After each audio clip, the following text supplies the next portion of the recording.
Eh bien salut à toutes, salut à tous, j'espère que vous allez bien, bienvenue à mi-chemin donc entre ma cuisine et mon salon. Aujourd'hui on va parler donc de qualité des vidéos sur YouTube, donc on parlera de bitrate, on parlera également donc d'algorithme de compression, on parlera de résolution et on voit tout ça après le générique.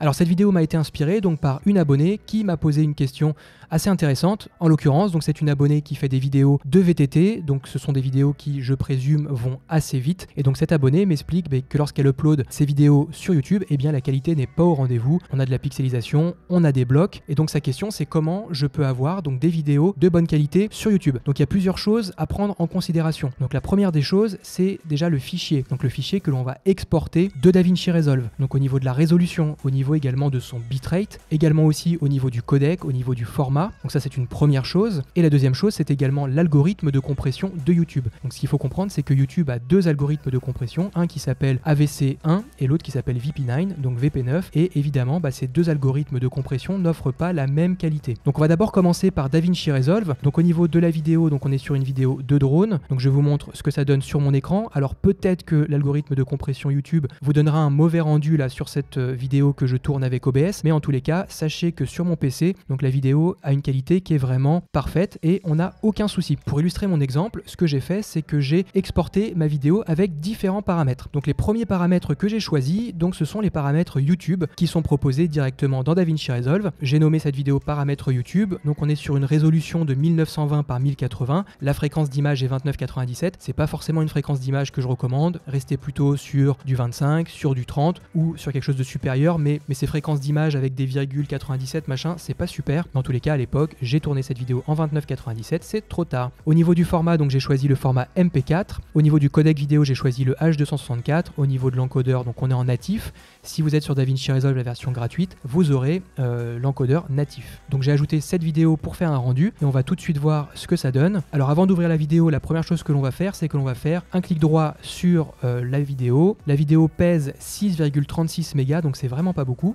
Si je vais maintenant dans les détails de la vidéo, je vois que j'ai un débit de données qui est en 10 557 kilobits par seconde, ce qui est vraiment très peu. Donc je vais annuler, on va ouvrir la vidéo et on va voir ensemble donc, le problème qui se pose. Donc voilà, je vais la mettre en plein écran.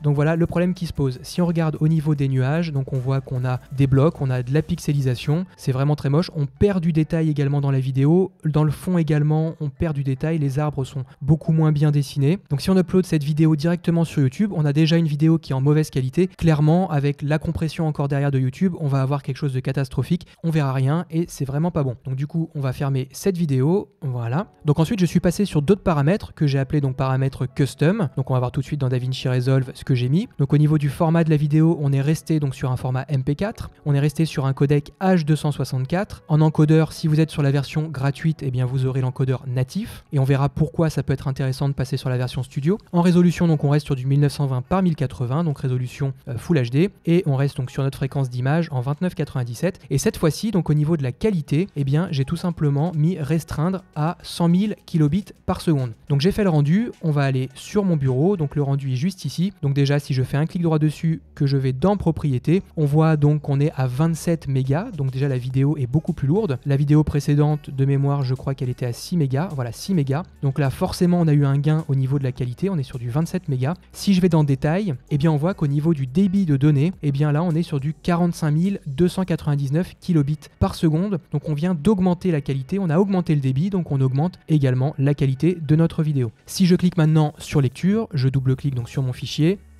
Je vais le mettre en plein écran.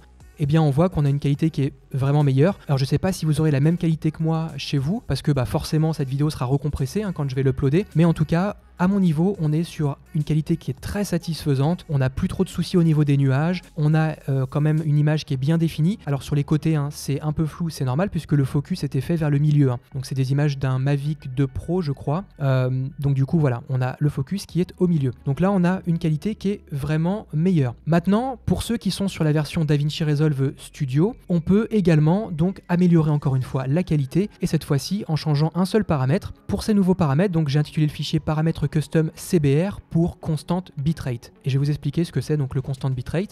Donc au niveau du format, on reste sur du MP4, on reste sur du H264 et cette fois-ci, donc comme je suis sur la version studio de DaVinci Resolve, j'ai pu choisir l'encodeur NVIDIA et on va voir ce que ça change.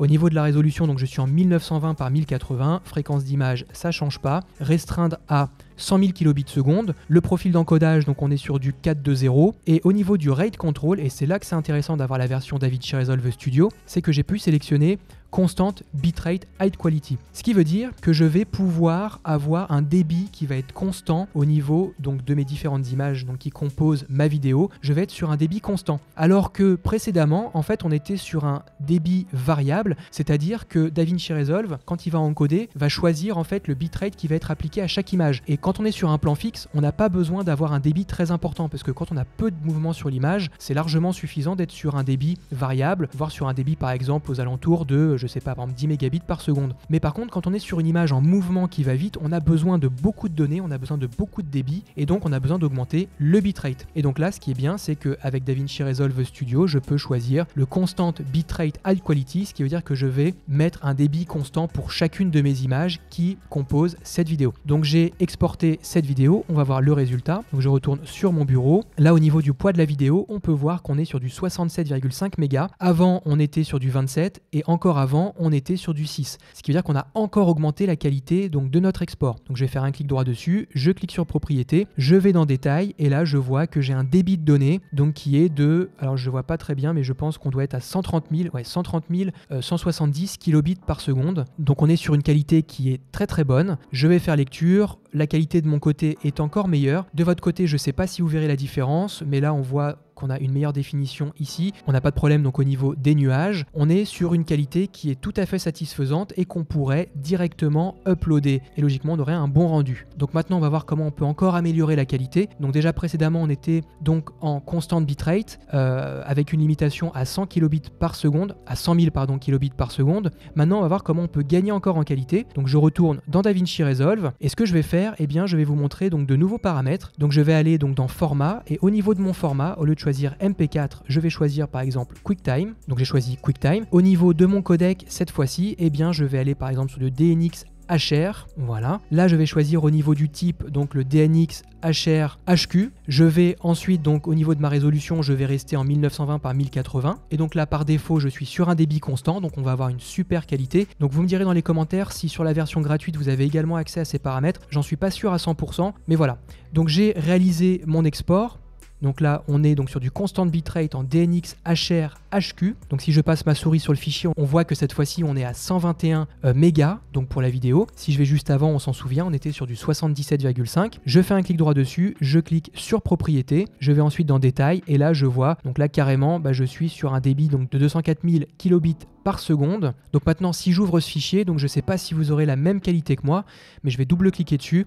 Et donc là, à mon niveau, eh bien, j'ai vraiment la qualité d'image quasiment maximale que je pourrais avoir. Alors évidemment, on peut toujours changer encore quelques paramètres. Donc là, on pourrait directement prendre notre fichier et l'uploader sur YouTube. Mais là, il y a un deuxième paramètre qui rentre en considération, qui est le débit maximum, qui est, on va dire, accepté entre guillemets par YouTube lorsque vous uploadez une vidéo. Et en fait, ce qu'il faut savoir, eh bien, quand vous uploadez une vidéo en Full HD, eh bien, votre bitrate sera limité aux environs de 10 mégabits par seconde, ce qui est très très peu. Donc là, si j'uploadais en fait ma vidéo directement sur YouTube en Full HD, il est fort possible que je me retrouve avec une vidéo avec des artefacts et en fait on retomberait sur une qualité de vidéo qui est celle qu'on a vue donc en premier avec les paramètres YouTube. Donc du coup, il y a une petite astuce pour déjà pouvoir uploader avec une meilleure qualité, c'est tout simplement prendre CRush en Full HD et faire un export en 4K. Donc ça, je l'ai déjà évoqué dans une vidéo question-réponse. Et donc tout simplement, eh bien ce qu'on peut faire, on va donc dans DaVinci Resolve et donc là, je vais recommencer à 0. Donc je vais renommer donc mes paramètres d'export, par exemple juste paramètres YT, donc pour YouTube. Je vais choisir donc au niveau de mon format, donc si je veux un fichier qui soit pas très volumineux, je vais aller par exemple donc sur du MP4. Mon codec, je vais choisir du H264. Si je suis sur la version studio de DaVinci Resolve, j'ai du H265.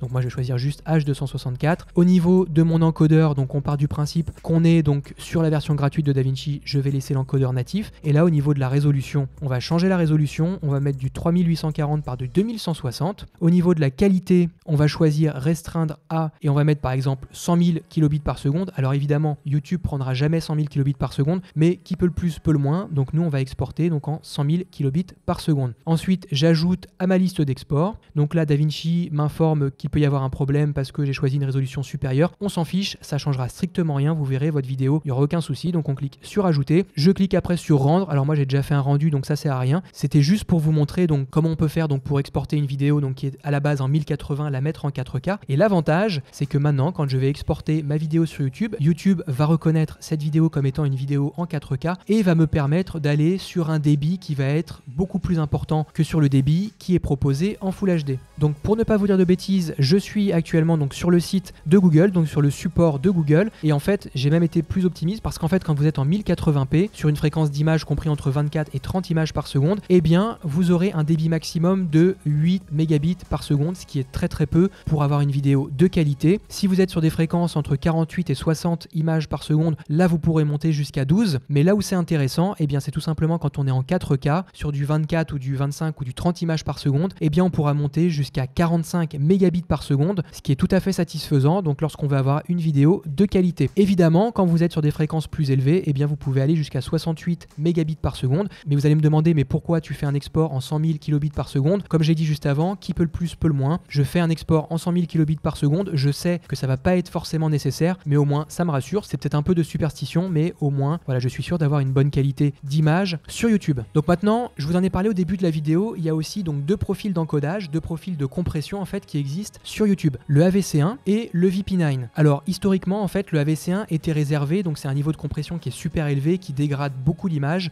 et donc c'était réservé donc aux chaînes avec peu de vues, peu d'abonnés et donc du coup voilà, ça permettait à YouTube en fait de gagner de la place sur les serveurs parce qu'on est sur un algorithme de compression qui est très performant en termes de taille, par contre qui ruine complètement le résultat que vous aviez en faisant votre export sur DaVinci Resolve. Et donc vous avez également le VP9, donc cet algorithme de compression est beaucoup plus performant en termes de qualité, donc il ruine beaucoup moins la qualité de vos vidéos. Évidemment, il y aura une différence entre ce que vous voyez sur votre PC et ce que vous aurez après en rendu sur YouTube, notamment en général les vidéos sur YouTube sont un peu moins saturées. Bon, c'est l'algorithme de compression, mais le VP9 permet d'avoir une qualité qui soit supérieure. Mais comment on peut finalement forcer YouTube à utiliser le VP9? Parce que cet algorithme de compression à la base, il était plutôt réservé aux chaînes avec beaucoup d'abonnés et pas mal de vues. Et bien en fait, tout simplement quand on va faire notre export donc de notre vidéo donc qui était en 1080, on va la mettre en 4K UHD, et bien tout simplement, ça va forcer YouTube à encoder votre vidéo en VP9. Et donc du coup, si vous suivez ce conseil, et bien logiquement, vous devriez voir directement donc vos vidéos sur YouTube encodées donc avec le profil VP9. Alors maintenant, je vais vous montrer rapidement comment voir si vos vidéos sont en AVC1 ou en VP9, VP9. Donc je vais sur l'une de mes vidéos, je fais un clic droit. Alors là, on voit tout de suite, moi ma vidéo sur mon PC était beaucoup plus saturée, là elle l'est beaucoup moins. Donc je fais un clic droit dessus. Je vais ensuite cliquer sur Start pour les nerds et donc là je vois que ma vidéo est encodée donc en VP9, donc ce qui veut dire que je vais avoir la meilleure qualité possible sur YouTube. Cette vidéo est maintenant terminée, j'espère qu'elle vous aura plu. Si c'est le cas, n'oubliez pas le petit pouce bleu, l'abonnement, la cloche. Maintenant vous n'avez plus d'excuses pour uploader des vidéos de qualité sur YouTube et je vous dis à très bientôt pour de prochaines vidéos. Ciao!